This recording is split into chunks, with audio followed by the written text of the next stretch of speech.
Breaking news, तबाही हो गई, बल्कि बर्बादी हो गई।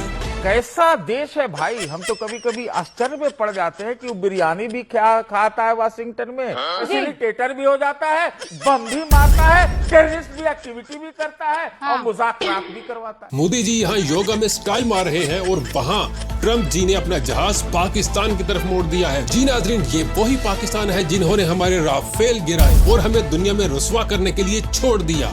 If you look at India and Pakistan, they were going at it. 7 planes were shot down. 7 brand new, beautiful planes were shot down, and they were going at it. 2 big nuclear power. जी हाँ, मैं बता रहा हूँ आपको, ये वही पाकिस्तान है जिसको हम तनहा करना चाहते थे, लेकिन वो हमें कर गया। इस पाकिस्तान ने जेडी वाइंस का वो हाल किया जो हमारा हो रहा है। मुझे तो डर है ट्रम्प जी को ये लोग चौधरी डोनाल्ड जेट बनाकर वाशिंगटन की सड़कों पर रक्षा चलाने के लिए छोड़ देंगे। अगर ट्रम्प पाकिस्तान गया तो वापसी पर वो सदर बनकर नहीं, बल्कि ट्रम्प एंड सन्स होटल का मैनेजर बनकर आएगा। मोदी जी, अभी भी वक्त है, अभी भी वक्त है, अपने दोस्त को बचा ले। पाकिस्तानी खुदा का वास्ता है, हमारा ट्रम्प हमें वापस कर देना। मुझे पता है तुम इसकी तस्वीर ट्रक के पीछे लगाकर और नीचे लिख दोगे, नसीब अपना अपना और अमेरिका मेरा सपना।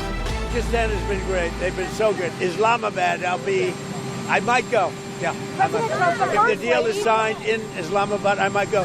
The field marshal has been great. The prime minister has been really great.